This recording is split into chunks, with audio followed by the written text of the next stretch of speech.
Bismillahirrahmanirrahim. Alhamdulillah, salatu wassalamu ala Rasulillah wa ala alihi wa sahbihi wa man wala wa ba'd. Seperti telah kita bahas bahwa di hari Senin di bulan Sya'ban di tahun kedua Hijrah, saat sebelumnya banyak khususnya orang-orang Yahudi mengolok-olok Nabi dan pengikutnya karena tidak memiliki syariat-syariat kecuali menurut tuduhan mereka hanya mengikuti orang-orang Yahudi saja, baik itu dalam sholatnya menghadap ke Baitul Maqdis di Palestina ataupun dalam puasanya mengikuti orang-orang Yahudi dan berpuasa di puasa Asyura itu. Maka Allah kemudian memberikan penjelasan dan menjawab semua tuduhan itu dan menurunkan ayat-ayat Al-Quran. Tentang sholat diturunkan Quran surah kedua Al-Baqarah ayat 144 yang memerintahkan umat Islam pada saat itu untuk menghadap ke arah yang lebih mulia dibandingkan dengan Baitul Maqdis di Palestina. Baitul Maqdis mulia, tempat-tempat lain mulia, tapi ada satu tempat yang awal dibangunkan untuk manusia yang kemuliaannya melebihi tempat-tempat lainnya. Jika Anda datang ke sana, kata Allah, akan ada ketenangan, keamanan di dalam jiwa. Jika Anda hadir di sana, maka status Anda aman, dosa-dosa bisa diampuni, kemuliaan bisa didapatkan. Itulah kemudian Makkah Al-Mukarramah, kotanya, dan Ka'bah yang terletak di dalamnya. Turunlah Quran surah ketiga Ali Imran ayat 96 sampai dengan ayat 97 menunjukkan keutamaan Ka'bah dan Mekah di dalamnya. Terkait dengan olok-olok puasa itu, seperti pernah kita bahas, diturunkan pula kemudian di bulan Sya'ban di tahun kedua Hijrah di hari Senin, Quran surah kedua Al-Baqarah ayat 183. Kita sudah bahas ayat ini. Allah menyampaikan, ya ayyuhalladzina amanu, hei orang-orang yang telah menyatakan dirinya beriman kepada Allah, baik imannya mungkin kuat sehingga merasa dekat dengan Allah, atau imannya standar sehingga menengah saja hubungannya dengan Allah, atau imannya terasa lemah sehingga hubungannya pun jauh dari Allah. Salatnya jarang, puasa juga bahkan jarang, zakat bahkan tidak ditunaikan, ya, malas mendekat kepada Allah. Kata Allah, saya akan berikan kepada engkau informasi tentang kewajiban dalam ibadah yang kalau engkau tunaikan ibadah ini, maka semua akan diberikan kesempatan yang sama. Iman yang kuat akan semakin lebih kuat lagi, yang menengah semakin dekat dengan Allah, bahkan yang jauh lemah imannya akan didekatkan oleh Allah Subhanahu wa taala. Maka diberikan kesempatan yang sama, dipanggil dengan huruf ya, semua mencakup pada tiga kategori tadi.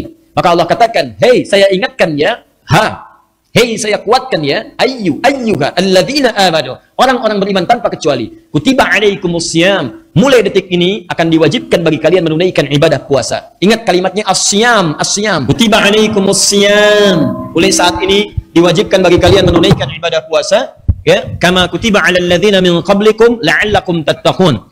Ya, diwajibkan bagi kalian menunaikan ibadah puasa dengan ketentuan tertentu, aturan tertentu, punya keistimewaan yang tidak sama dengan waktu-waktu sebelumnya, punya kemuliaan yang tak terlukiskan. Orang-orang dulu pernah diberikan ibadah puasa, tapi yang ini istimewa. La'allakum tattaqun, kalau kalian sungguh-sungguh serius menjalani puasa ini, maka kalian berpotensi mendapatkan derajat takwa. Satu, dengan takwa itu kalian bisa bahagia. Wattaqullaha la'allakum tuflihun. Al-Baqarah 189. Dua, dengan takwa itu kalian mudah mendapatkan pengetahuan. Wattaqullaha yu'allimukumullah. Quran surah kedua ayat 282 di akhir ayatnya. Wattaqullaha wa yu'allimukumullah. Tiga, dengan takwa itu hidup kalian akan dijamin mudah, rizki kalian akan berlimpah. Wa may yattaqillaha yaj'al lahu makhraja wa yarzuqhu min haitsu la yahtasib. Quran surah ke-65 di akhir ayat kedua di awal ayat ketiga. Bahkan dengan takwa itu, saya jamin kata Allah, kalian akan mendapatkan anugerah surga yang saya siapkan bahkan seluas langit dan bumi. Wasari'u ila maghfiratin min rabbikum wa jannatin 'arduha as-samawati wal ardu 'iddat lil muttaqin. Segera kalian berevaluasi diri, segera kalian merenungkan, kalian mesti punya cita-cita kalau pulang nanti ke akhirat, kalian mendapatkan tempat di surga. Kata Allah, saya siapkan satu tempat di surga seluas langit dan bumi. Surganya untuk orang-orang takwa saja. Jadi ketika Allah meminta kita menunaikan puasa supaya serius ditunaikan untuk mendapatkan derajat takwa, tujuan utamanya bukan sekedar takwanya, tapi dengan takwa itu akan mengantarkan pada kemudahan hidup, kenyamanan hidup, rizki yang melimpah, bahagia, bahkan penambahan pengetahuan, dan puncaknya surga yang kita dambakan itu. Lalu orang-orang mulai bertanya, ya Rasulullah, kalau kami mesti mulai nanti puasanya, yang diwajibkan itu berapa lama puasanya? Berapa lama kami tunaikan? Apakah sama seperti puasa Asyura satu hari? Ataukah sama seperti puasa-puasa yang lainnya? Bagaimana kami kemudian mendapatkan keterangan tentang itu? Lalu ada orang juga yang bertanya, ya Rasulullah, kalau saya sakit bagaimana? Apakah saya tetap akan puasa? Kalau saya tidak puasa, bagaimana saya bisa mendapatkan kesempatan takwa? Apakah takwa diberikan bagi orang-orang sakit? Orang lain bertanya, ya Rasulullah, saya juga kalau di jalan bagaimana? Kalau perjalanan panjang dan tidak bisa menunaikan puasa, maka bagaimana konsekuensinya? Tiba-tiba ada lagi yang berkata, ya Rasulullah, fisik saya lemah, ini nggak mungkin saya bisa menunaikan puasa, keadaannya terbatas, bagaimana apa yang bisa saya lakukan? Maka turunlah kemudian ayat 184-nya untuk merespon aneka-aneka pertanyaan tadi.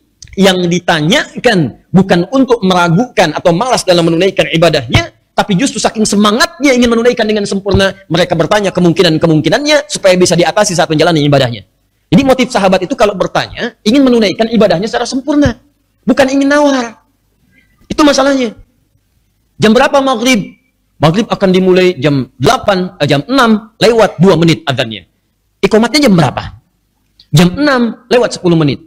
Isyaknya jam berapa? Jam 7 malam lewat 19. Bisa nggak kalau sholat maghrib jam 7 sekalian dekat ke isya? Jadi pertanyaan-pertanyaan orang sekarang itu kualitasnya beda dengan orang dulu. Orang dulu itu menanyakan kemungkinan-kemungkinan dalam ibadah supaya mereka bisa menunaikan secara sempurna. Saking pengennya sempurna, nanya dulu. Kalau kami begini bagaimana? Kalau ini seperti ini bagaimana? Ini tipikalnya bukan nanya buat nawar. Nanya komat supaya ngejar waktunya mendekat ke komat. Jumat tiba besok, yang ditanya adzan jam berapa? Jam berapa khatib naik ke atas mimbar? Adzan keduanya jam berapa? Belum datang dan nanya adzan kedua. Kenapa? Karena memetakan. Memang sih khutbahnya dimulai nanti adzannya jam 12 lewat 2. Cuman biasanya khatib naik itu jam 12 lewat 15, jam 12.10 baru datang ke masjid. Dulu orang nanya waktu sholat itu supaya memetakan setengah jam sebelumnya datang ke masjid. Siap-siap dulu. Ini orang sekarang agak beda, mengamati keadaan. Siapa khatibnya nih? Ustadz Fulan, tenang aja, khutbahnya panjang, setengah jam. Ntar 20 menit sebelum masuk dia, khutbah kedua, baru datang. Ini jadi persoalan itu demikian. Apa masalah utamanya? Karena tidak mendapatkan motivasi. Dan tidak menilai ibadah sebagai sebuah prioritas dalam kehidupan. Dan yang paling fatal, tidak mempelajari dulu apa manfaat ibadah itu dalam kehidupan akhirat dan dunia yang dia jalani. Kalau yakin dengan semua itu, semangat kita menjalaninya. Coba teman-teman setiap Jumatan itu, lihat ayatnya. Kadang-kadang orang cuma melihat di ayat yang ke-9-nya surah ke-62 itu. Coba cek surah Al-Jumu'ah, paling kiri sebelah atas ayat 9 sampai dengan 11-nya. Orang melihat surah Al-Jumu'ah cuma ayat 9-nya aja, 10 dengan 11 gak dibaca. Silakan cek. Teman-teman, buka Quran surah ke-62 ayat 9 sampai 11. Ini agak sedikit saja saya sampaikan. Ya ayyuhalladzina amanu, idza nudiya lis-salati min yaumil jumu'ati fas'au ila dzikrillah. Awas, lihat baik-baik kalimatnya. Hai orang-orang beriman, jika telah diseru Anda, idza itu kalau dengan fi'il madhi past tense, maka bentuknya mudhari.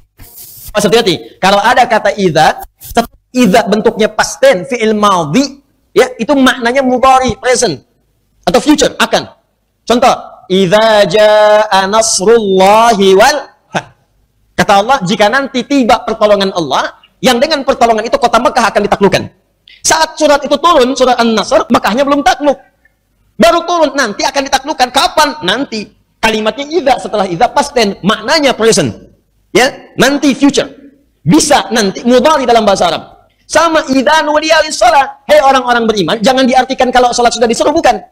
Kalau nanti waktu Jumat sudah diketahui akan tiba, kamu siap-siap. Di cara menerjemahkannya bukan azan baru siap-siap. Ada yang menerjemahkan kalau sudah diseru salat Jumat, siap-siap. Jadi cara menerjemahkannya keliru. Dia dengar azan dulu, begitu azan baru siap-siap. Ayat ini akan mengatakan, kalau kamu sudah tahu Jumat nanti jam berapa, waktunya kapan, siap-siap. Mandi dulu, cari baju yang bagus, ya cari wewangian yang dibenarkan, siapkan waktunya. Apa yang penting di situ? Ayat rahasianya ayat 10 dan 11-nya. Rahasia terbesarnya ayat 10 dengan ayat 11. Apalagi di ayat 11-nya.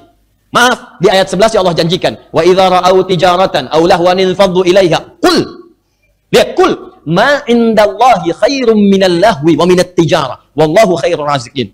Kalau ada orang-orang yang masih mengabaikan Jumat, gak mau Jumatan, masih sibuk dengan pekerjaan, ada yang cari dunia, ada yang dagang, ada yang main-main, ada yang mengerjakan apapun, kata Allah, katakan pada mereka, kalau mereka mau memprioritaskan Jumat, saya telah siapkan, saya ganti semua apa yang mereka anggap rugi. Saya siapkan yang terbaik untuk mereka, bahkan rizki yang tidak mereka ketahui. Kata Allah, apakah mereka mengerti? Kan saya yang punya rizki. Saya atur bagi mereka.